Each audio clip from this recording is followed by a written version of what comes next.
We've talked a lot about the stock market ban. I think that's actually probably step one. If we get to the point where we can just ban members of Congress from trading stocks, the institutional trust I think that we could all then have within the system, just at a baseline level, it would help a lot. It would help a lot to be able to get that. But of course, Nancy Pelosi is the speaker. She says, what was it? Wait, so we live in a free market economy. We're allowed to participate. I she think walks we should that be back. Well, when she said that, pushed the microphone. Yeah. Just walked off the stage. Your Nancy Pelosi impression is pretty good. That was wild. When she just walked off the stage, I'm like, that is wild. I mean, she's not the only one, though. I mean, there's it's a completely bipartisan issue. Oh, yeah. And a lot of these guys, and they'll claim, they're like, look, I don't have any inside information. I'm like, look, motherfucker, you're guilty. You got to prove that you're innocent. Honestly, I mean, listen, they do. And obviously, these are not geniuses. Yeah. And they're all beating the market and beating people who are expert at this and whatever. George Soros and Warren Buffett are not as good as Paul Pelosi. Oh, wow. He's better. He's better at trading. He's just an amazing amazing trader. Has nothing to do with...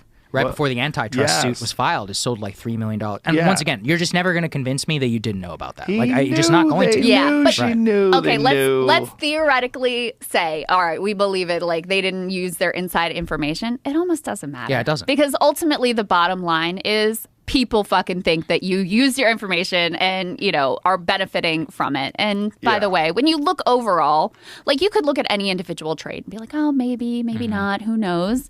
But when you look at the numbers overall and you're like, all you motherfuckers are beating the market, no fucking How is that possible? way. Unusual and if you whales. look at the actual speculation, the actual trades. sales and trades, they fucking know. They know something. And they're not doing anything about it. Unusual Whales, shout out to him. He's really one of the guys who sparked this whole movement. Who is Unusual Whales? He's like an anonymous Twitter account, and he's one of the first people who actually independent journalist type. Yeah, he published the first trading. This was like 2021, maybe 2020 actually. We're some of the first people who actually picked it up originally about the congressional trading numbers, and we went through the exact Senate, and he loops it all together as an institution and the way that it was able to beat the market consistently year after year after. And this is all publicly available data. Shout out to him. He's a great dude. Yeah, definitely give him a follow. He's really... he does really good work. And it's you can actually see it all right there. The full trading report on politicians in 2022. And again, totally bipartisan. We got Debbie Wasserman Schultz, Patrick Fallon, Susie Lee, David Joyce, Gary Peters.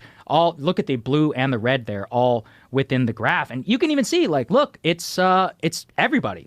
From all across the board, people who are supposedly against the system, people who are totally within the system. And that's what makes it so disgusting. We have got to ban this. 19.8%. What does that mean? Well, she was down 19.8%. Well, and that's the other thing with Paul Pelosi. The guy is extraordinarily leveraged. He's always trading options. He's not even just buying and selling individual stocks. He's making much larger bets on these things. I mean, he's got $100 million in access to shit you and I don't have. But Debbie Wasserman Schultz at the top there. Yeah, she's got doing well. Nice little Patrick portfolio Fallon, return. I don't even know who that is. 51% on year over year in 2022, nothing which to see is here. Crazy. I mean, if you compare that to the S&P 500, I'd actually be curious what the 2022 yeah, there you go. So S&P 500 is down 18%. Look at every single one of these individual members who are able to have portfolios which are beating the total market.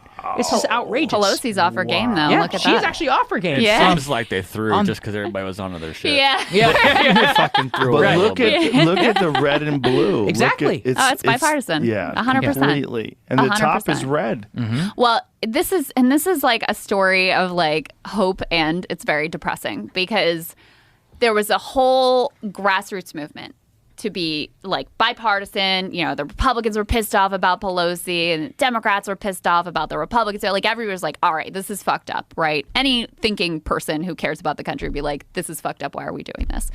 And so then because there's this organic movement, you see actually some people in the mainstream press start to cover it. There was actually a reporter at Insider. They started digging into the details of these trades and compiling reports. That leads to that, when you're talking about Nancy Pelosi at that press conference, that leads to her actually getting asked a question about it. And wasn't it incredibly revealing, her response in that moment?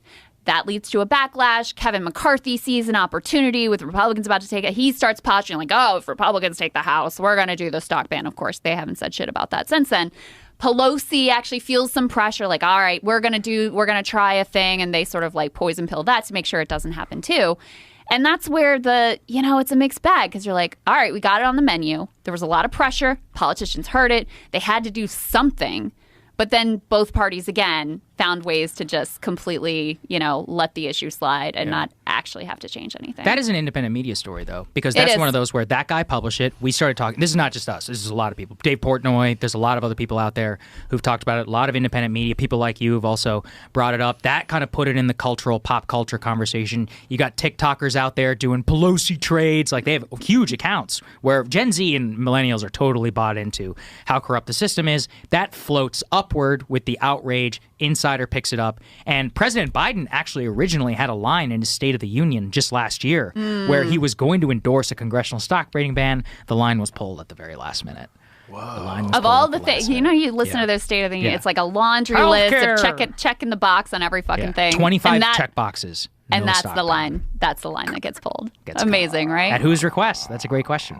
I would love for somebody in the press to dig into that. And Biden, to his credit, when he was a senator, he actually had a personal rule for himself. He did not engage in this. He did not buy and sell stock. So he would actually have a place of moral authority to say, like, let's not do this anymore. But somebody got to him. Wow. Mm-hmm. Yeah. That's a real corruption story. Dirty business. Yeah. Well, and again, like Republican, all these people like the Republican holdouts or Kevin McCarthy posturing like populist or whatever. This was not one of the demands that they made of like, let's get stock. Should have made that demand. They should have made it, but there's a reason why they didn't. And like I said, more public outrage. Well, we're talking about it right now. Maybe it'll help. Honestly, there you go. There's a lot of Republican lawmakers who are obsessed with the JRE. Maybe they'll listen to this. There you go. Boy. Make your pitch. I mean, boy. And like I said, McCarthy, he brought it up at a moment when he thought it would serve him politically, but then the moment he actually got the gavel and took power, nothing. That's the key to getting what you want in politics, though. That's, look, these people, they're never going to do anything because it's the right thing. You got to force them to do it so that it's politically advantageous. And look, there's actually a lot of room for some politician out there. Originally, I think it was John Ossoff, the senator from Georgia. He's a young guy. He's like 30-something. He's like maybe like 37, relatively young. I guarantee you, he's pretty online from what I can tell. He was the one who caught this. He goes, I'll just introduce a bill to ban this. He got a ton of good press for being the first senator to actually propose a ban. So we need to make it and create a system where right now it's politically advantageous to sell out to K Street, which is the lobbyists. That's where they all sell out to big business, Wall Street, military, industrial complex, any of these people. I think what I would love to do, and it's one of the aims of the show, was creating and rise with independent media and working with everybody, is to create an alternate system where you get rewarded for. We had a big conversation about Ukraine. Just let one politician say it.